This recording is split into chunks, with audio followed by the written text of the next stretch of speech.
24 years ago, I met Sarah Newton and we got together to play a few games in a world that she had invented. A few years later, and through Chaosium, the Chronicles of Future Earth were born using BRP. Fast forward, and after a lot of problems, Chronicles of Future Earth has grown up, leveled up, and I cannot tell you how excited I am to welcome this to the GMS magazine and booking videos.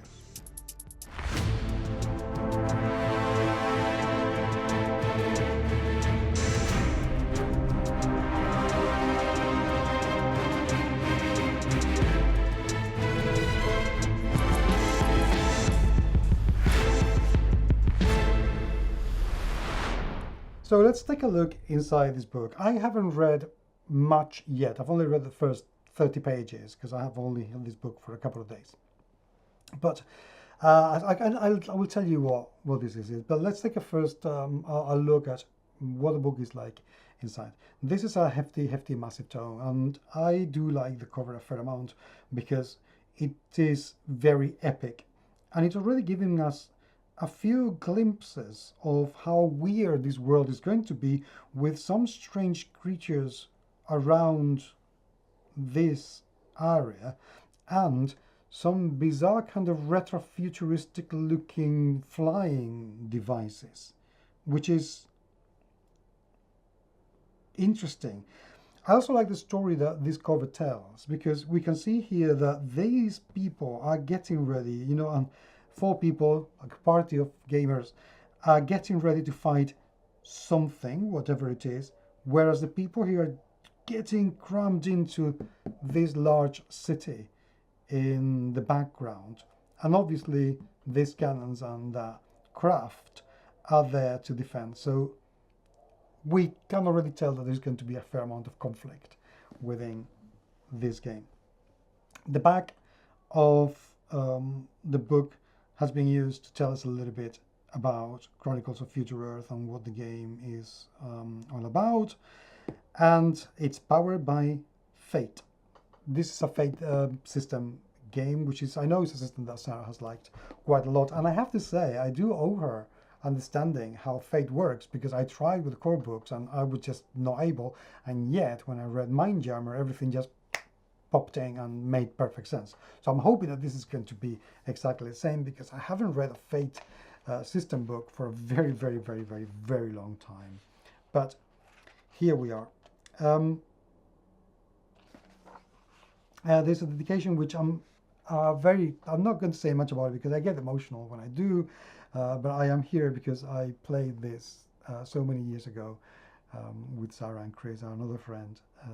So I saw this being born, and it's an absolutely wonderful feel, really.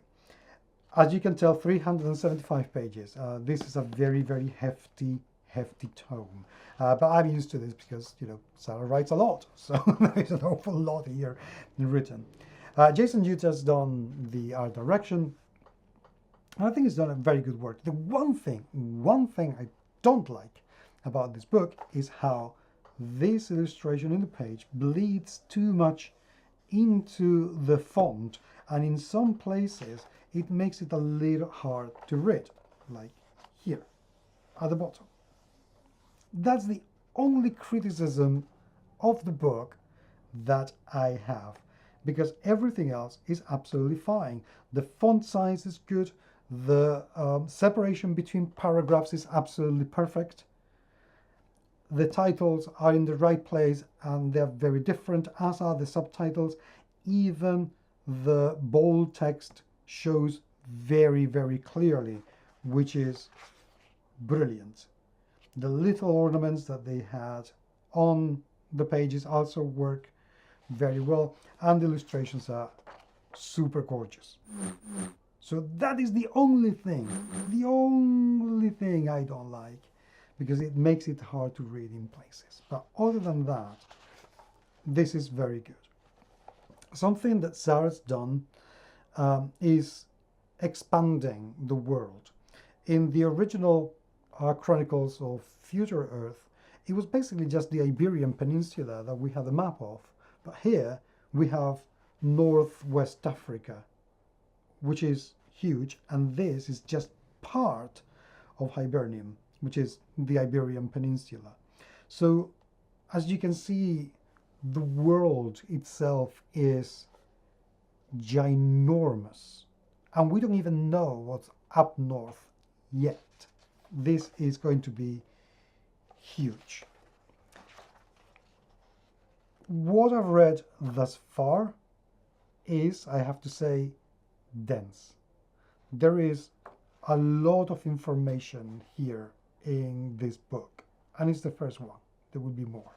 There's an awful lot of info, and they've made it as easy as possible. They've also modified the fate system to fit the theme of the game a lot more easily. And one of the reasons that they have done this is because this game is going to encompass a huge amount of characters, but also characters that are not the usual ones. There are things different from dwarves. There are going to be psionic powers as well. There's going to be dark, different kind of magics and energies. There are going to be retrofuturistic technology, because this world is based on the idea that now we are rediscovering past civilization that was lost millennia ago, and we don't even know how to handle those machines, but they are kind of necessary and very powerful. And because this is a world devoid of minerals, because we've already, kind of messed up the planet, that gives one extra layer of complication to the whole thing. So there is a lot to consider for this game, and this is a game that's going to require a fair amount of time investment and thinking investment to get to grips with everything. Once you make that commitment, though, I think it's going to be incredibly well worth it, because there is so much that could happen, and it is so different from pretty much anything else you are going to find out there. So if you're looking for weird science fantasy, Chronicles of Future Earth is certainly one worth considering. If you're a friend of the Fate system, what Zara is doing with the Fate system to tweak it ever so slightly to fit the world may give you a few ideas as well as to how to do it for your own world. So again, I haven't read the whole thing yet, but I do have it on top of my review pile, because this game has quite an emotional charge for me. So I am kind of desperate, and I hope that this will be the world that will really make me want to run, because I've played fantasy, but not run fantasy, for a very, very long time, and I'm hoping that this will be the one. I will very, very much keep you posted as soon as I keep reading about this. But in the meantime, thank you very much indeed for being there. As always, it is truly and genuinely appreciated. And I will talk to you very, very soon. Take care.